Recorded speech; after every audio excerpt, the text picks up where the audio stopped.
오늘부터 우리는 신약성경 마태복음의 말씀을 묵상하게 됩니다. 성경의 말씀이 다 소중하고 은혜가 되지만 예수님의 복음을 직접적으로 다룬 이 복음서를 읽을 때의 감동은 남다르죠. 오늘부터 시작해서 부활주일까지 마태복음의 말씀을 묵상하면서 예수님의 이야기로 가득해지실 수 있기를 바랍니다. 우리의 삶을 예수님의 복음으로 가득 채워서 복음이 삶이 되는 예수 그리스도의 제자로서 살아가는 우리 모두가 되실 수 있기를 바랍니다. 마태복음 1장은 예수님의 족보로부터 시작하고 있습니다. 1절 이렇게 말씀하죠. 아브라함과 다윗의 자손 예수 그리스도의 계보라. 예수님의 족보를 처음 소개하면서 아브라함과 다윗의 자손이다라고 하는 것을 분명히 밝히고 있습니다.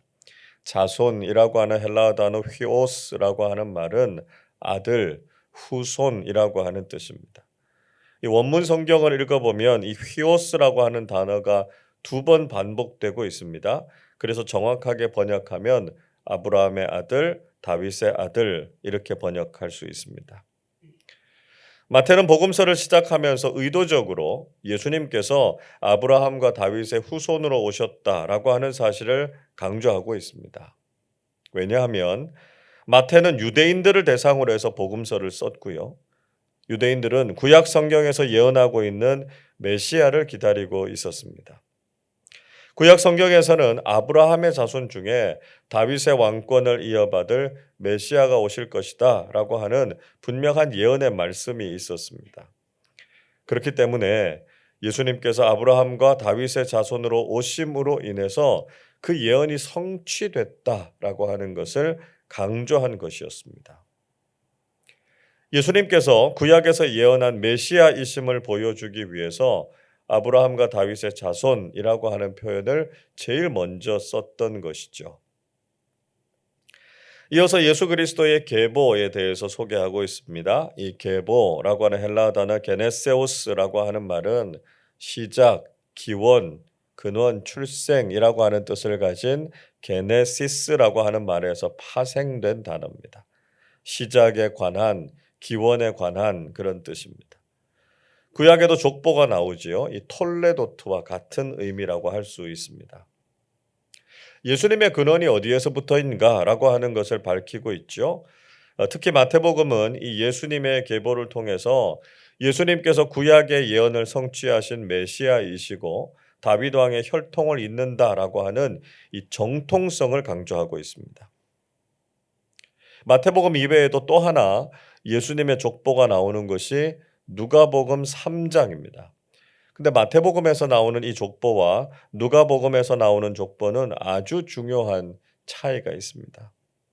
마태복음은 아브라함에서부터 시작해서 예수님까지 그러니까 하향식으로 기록된 족보라면 누가복음에 나오는 족보는요. 예수님에서부터 시작해서 하나님에게로 거꾸로 올라가는 상향식으로 기록된 족보다 이렇게 말씀드릴 수 있습니다.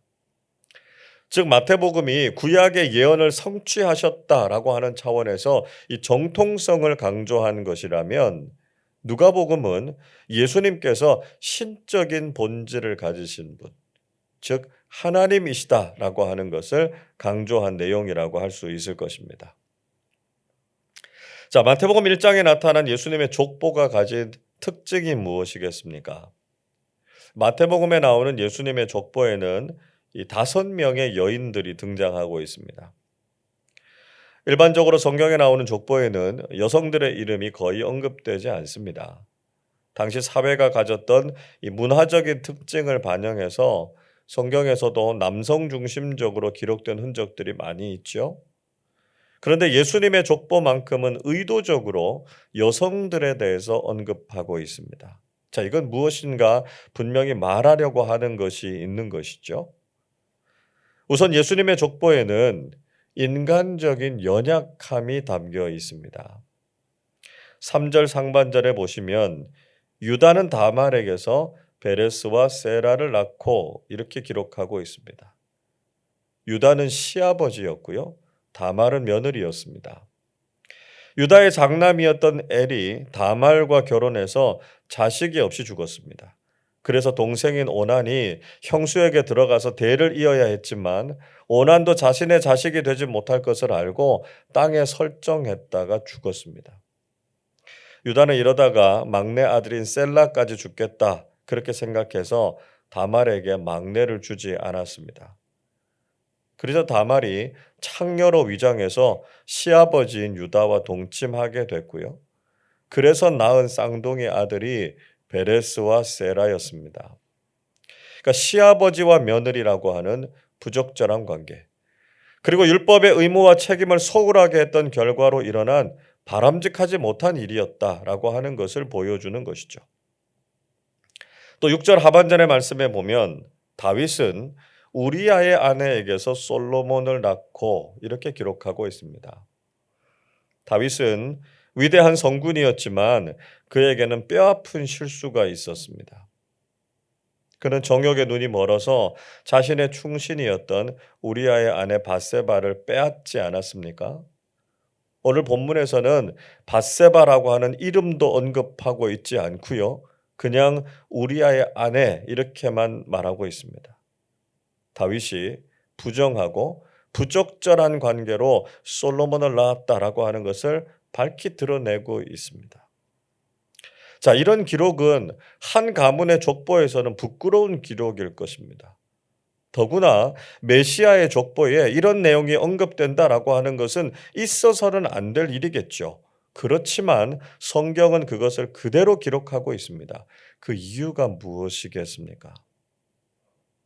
그것은 하나님의 구원의 역사는 인간의 연약함을 뛰어넘는다라고 하는 것을 보여주는 것이죠. 구원은 인간적인 의로움이나 노력이 아니라 전적인 하나님의 능력으로 이루어졌다라고 하는 것을 말씀하고 있습니다. 여러분, 구원받은 우리도 신앙생활을 할 때 인간적인 연약함과 부족함 때문에 흔들릴 것이 아니라 완전하시고 전능하신 하나님만 바라보실 수 있기를 바랍니다. 둘째로 예수님의 족보에는 하나님의 놀라운 은혜가 담겨져 있습니다. 5절을 또 보시면 살몬은 라합에게서 보아스를 낳고 보아스는 룻에게서 오벳을 낳고 이렇게 기록하고 있습니다. 자, 먼저 언급된 라합은 여리고 지방의 기생이었습니다. 사회적으로 천대를 받는 신분의 여인이었지만 그녀는 이스라엘의 정탐꾼들을 숨겨준 대가로 후에 생명을 건지게 됩니다. 그리고 이스라엘 가문의 편입이 돼서 메시아의 계보를 이어가는 놀라운 은혜를 입게 됐습니다. 또 룻은 이방 여인인 모압 사람이지 않습니까? 룻은 나오미의 며느리였고요.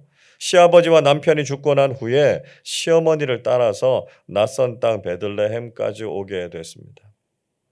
룻이 보여준 겸손하고 성실한 모습에 보아스가 감동을 받았고요. 은혜 받을 자격이 없는 사람에게 큰 은혜를 베풀어 주었습니다. 결국 룻은 보아스와 결혼해서 메시아의 대를 잇는 절대로 인간적으로는 기대할 수 없는 은혜를 경험하게 됐던 것이죠. 예수님의 족보는 우리를 향하신 하나님의 은혜를 그대로 보여주고 있습니다. 은혜를 받을 만한 가치가 없는 우리에게 하나님께서는 영원한 생명을 주셨고 새로운 사명을 주셨습니다. 하나님의 은혜가 아니고서는 우리가 어떻게 하나님의 자녀가 돼서 천국을 소망하는 사람들이 될 수 있겠습니까? 그저 어둠과 절망 가운데서 방황하다가 죽을 운명이었죠. 그러나 우리가 감당할 수 없는 구원과 생명의 은혜를 얻었다라고 하는 것에 감격하면서 그 은혜에 합당한 사람들로 살아가기로 결단해야 한다는 것입니다. 우리에게 놀라운 은혜를 베풀어 주신 하나님 앞에서 우리도 그 은혜를 감사함으로 보답하는 사람들이 되실 수 있기를 바랍니다. 셋째로 예수님의 족보에는 순종과 헌신의 가치가 담겨 있습니다. 16절을 같이 읽어보겠습니다. 야곱은 마리아의 남편 요셉을 낳았으니 마리아에게서 그리스도라 칭하는 예수가 나시니라. 또 한 여인의 이름, 예수님의 어머니 마리아의 이름이 언급되고 있습니다. 마리아는 처녀로 잉태해서 예수님을 출산했습니다. 아직 결혼도 하지 않은 여자가 아이를 낳는다라고 하는 것 당시나 지금이나 위험하고도 부끄러운 일이었습니다. 그러나 그 일은 하나님께서 하시는 일이었고 마리아는 하나님의 뜻이라면 기꺼이 순종하고 헌신할 수 있는 사람이었습니다. 예수님의 족보에 마리아가 언급되어 있다라고 하는 것은 순종과 헌신의 삶을 통해서만 복음이 우리를 통해서 많은 사람들에게 전해질 수 있다는 것을 보여주고 있습니다. 우리는 종종 복음과 예수님 때문에 유익을 얻고 싶어 하기는 하지만 복음 때문에 손해를 보고 복음을 위해서 기꺼이 순종하고 헌신하기를 힘들어할 때가 있습니다. 그러나 언제든지 복음의 역사는 이름도 없이 빛도 없이 순종하고 헌신하는 사람들을 통해서 이어져 왔습니다. 우리가 이 시대 속에서 복음을 따라서 살아간다라고 하는 것은 어떤 삶을 살아야 한다는 것을 말하는 것일까요? 틀림없이 그 일은 우리의 모든 것을 희생하고 헌신하는 결단을 통해서 복음을 삶으로 살아내는 일일 것입니다. 복음은 순종과 헌신의 가치 속에서 보석처럼 빛나게 된다는 것이죠. 여러분, 우리는 예수님의 족보 속에 나타난 여인들의 모습 속에서 중요한 교훈을 깨달으실 수 있기를 바랍니다. 우리가 누리는 구원에는 모든 부족함과 연약함을 덮어주시는 하나님의 전적인 능력과 주권이 있음을 고백하시기를 바랍니다.